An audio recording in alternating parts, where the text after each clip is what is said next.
71 متذکرہ بالا جدید مذہبی اقلیت کے مقابلے میں اسلام کے نقل کے دفاع کا سب سے بڑا مرکز دیوبند بنا۔ یہ باتیں پہلے بھی آ چکی ہیں، اب پھر ایک دوسرے اینگل سے آ رہی ہیں۔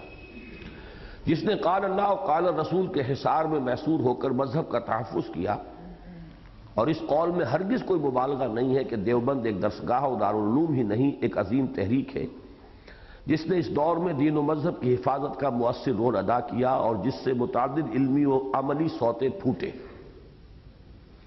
چنانچہ شیخ الہند مولانا محمود حسن رحمۃ اللہ علیہ کے بعد شیخ الحدیث مولانا انور شاہ کاشمیری، حکیم الامت مولانا اشرف علی تھانوی، مجاہد حریت مولانا حسین احمد مدنی، شیخ الاسلام مولانا شبیر احمد عثمانی اور مبلغ ملت مولانا محمد الیاس رحمہم اللہ اور ان کے تمام علمی، روحانی، مذہبی اور سیاسی اور دعوتی اور تبلیغی سلسلوں کا اصل منبع دیوبند ہی ہے۔ حتیٰ کہ اوپر ہی کی مثال کے مطابق حقیقت یہ ہے کہ بر صغیر کی اکثر دینی درسگاہوں اور دینی و مذہبی تحریکوں کا تعلق بھی دیوبند کے ساتھ وہی ہے جو دنیا بھر کی مساجد کا خانہ کعبہ کے ساتھ اور بر صغیر کے مذہبی عناصر میں سے صرف ان کو چھوڑ کر جن کی مذہبیت بس عرس و میلاد اور فاتحہ و درود تک محدود ہے، بقیہ تمام فعال مذہبی عناصر تحریک دیوبند ہی کی مختلف شاخوں سے متعلق اور منسلک ہیں۔ ویسے اس میں تھوڑی سی وضاحت مزید کر دوں میں، اس سے بھی پہلے یہ دو حضرات نے میر درد کا ایک شعر لکھ کر یہاں میری میز پر رکھ دیا تھا، وہ چاہتے ہیں کہ میں آپ کو سنا دوں۔ وہ جو میں نے آپ کو حدیث قدسی سنائی تھی، جس کو محدثین اس کی سند جو ہے اس کو معتبر قرار نہیں دیتے، لیکن مفسرین محققین نے تسلیم کیا ہے کہ اللہ تعالیٰ بندہ مومن کے دل میں سما جاتا ہے۔ وہ اس کا ترجمہ جو ہے شعر کی حالت میں خواجہ میر درد، کیونکہ وہ بھی صوفی تھے، ارض و سما کہاں تیری وسعت کو پا سکے، میرا ہی دل ہے وہ کہ جہاں تو سما سکے۔ یہ اسی کی ترجمانی ہے۔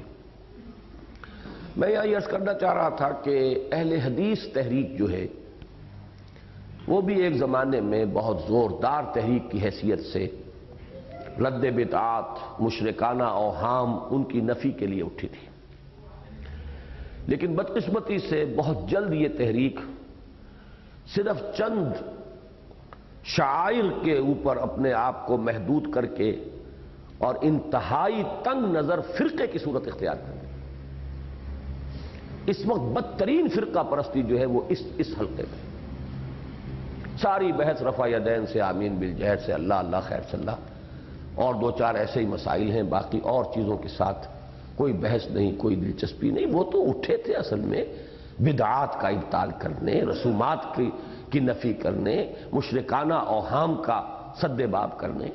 یہ چند مسائل جو ہیں مسلک کے مسائل ہیں، اب سارا زور جو ہے انہی کے اوپر صرف ہوتا ہے لے دے کر۔ اور یہ جو ہے اس وقت میں اپنے دلی احساسات کی ترجمانی کر رہا ہوں کہ فرقہ پرستی جسے کہتے ہیں وہ جو ہے بدترین کیفیت جو ہے وہ اس جماعت کے اندر آ چکی ہے۔ کہلاتی جماعت ہے، جماعت نہیں ہے، فرقہ، بہت سخت فرقہ بن چکی۔ باقی جو حنفی ہیں اس ملک کے اندر، ان کے بارے میں بھی ایک غلطی ہوئی ہے۔ دیوبندی تحریک اور دیوبند کے سلاسل یہ اتنے زوردار تھے کہ انہوں نے اپنے اس زوم میں ہر غیر دیوبندی حنفی کو بریلوی قرار دے دیا۔ یہ بہت بڑی اسٹریٹجک مسٹیک ہوئی ہے۔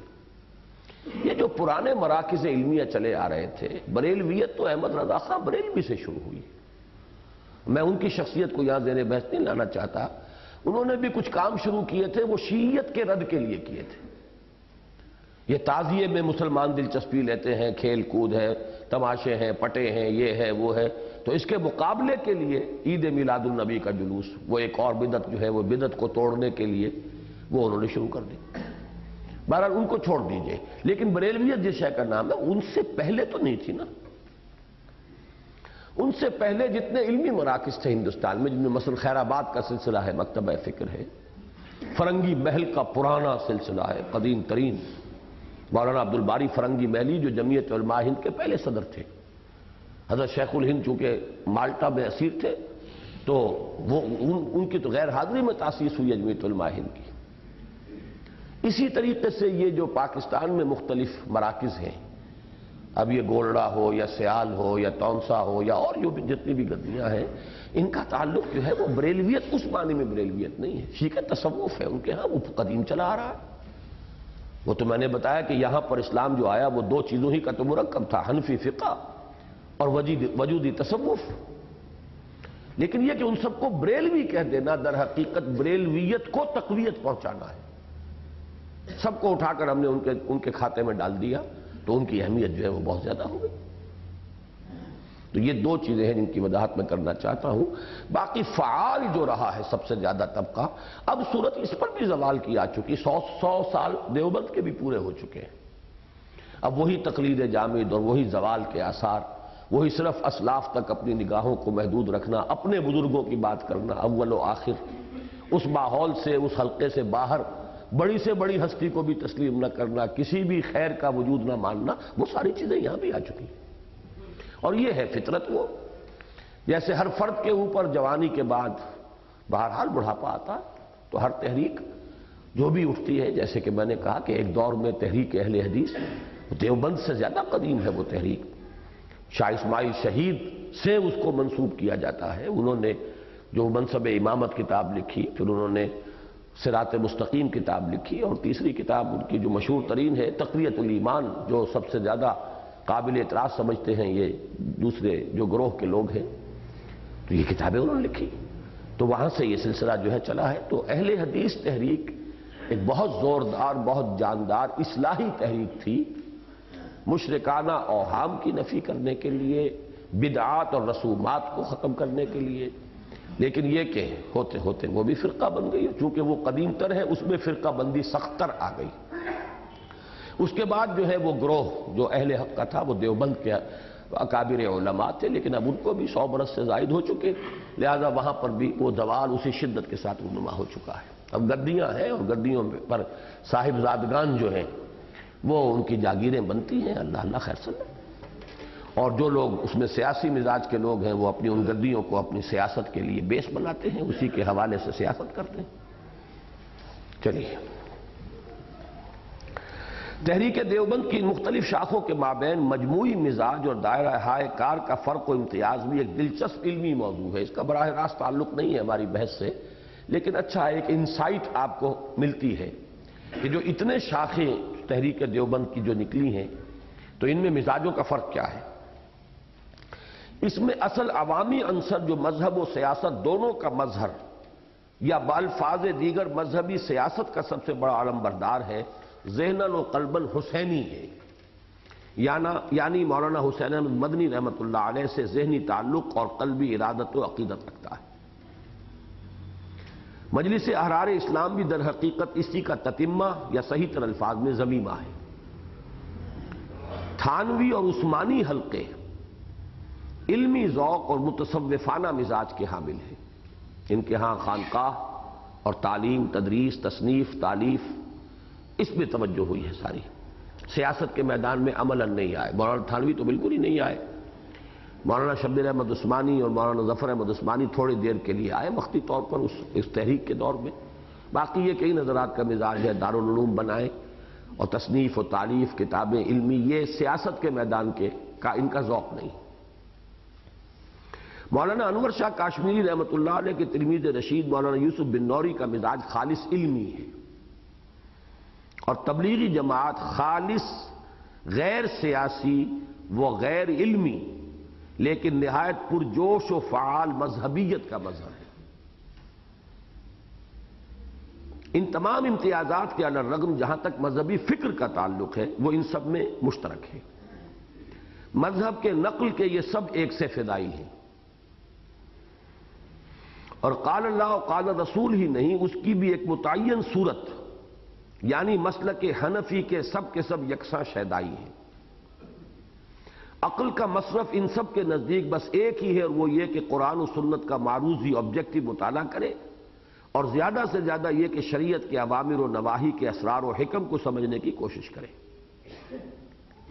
اور سب سے بڑا علمی مشغلہ ان کے نزدیک یہ ہے کہ اشعری و ماتریدی عقائد اور فقہ حنفی کے لیے کچھ بس پڑے تو عقلی بھی ورنہ زیادہ تر نقلی دلائل فراہم کیے جائیں. فلاں نے یہ کہا، فلاں نے یہ کہا، فلاں امام کا یہ قول ہے، فلاں نے اس وقت یہ کہا، یہ نقلی دلائل نقل سے جو متعلق ہے. باقی کہیں کو داؤ لگ جائے تو عقلی بات بھی، لیکن وہ اصل ان کا موضوع. کچھ بس پڑے تو عقلی بھی ورنہ زیادہ تر نقلی دلائل فراہم کیے جائیں. فلاں نے یہ کہا، فلاں نے یہ کہا، فلاں امام کا یہ قول ہے، فلاں نے اس وقت یہ کہا، یہ نقلی دلائل نقل سے جو متعلق ہے. باقی کہیں کو داؤ لگ جائے تو عقلی بات بھی، لیکن وہ اصل ان کا موضوع نہیں ہے. دوسری طرف جدید علوم و فنون سے یہ بالکل کورے ہیں. جدید سائنس کی انہیں ہوا تک نہیں لگی، اور طبیعیات، کیمیا، فلکیات، حیاتیات اور نفسیات کے میدان میں انسان نے اپنے مشاہدے اور تجربے سے جو عظیم علمی ذخیرہ پچھلی 2-3 صدیوں میں فراہم کیا ہے، اس کے بارے میں ان کی معلومات زیادہ سے زیادہ کچھ سنی سنائی باتوں پر مشتمل ہے. فلسفہ اور منطق کے جدید رجحانات کا انہیں براہ راست کوئی علم نہیں ہے. پڑھتے ہیں اب بھی فلسفہ، لیکن وہی پرانی منطق، پرانا فلسفہ.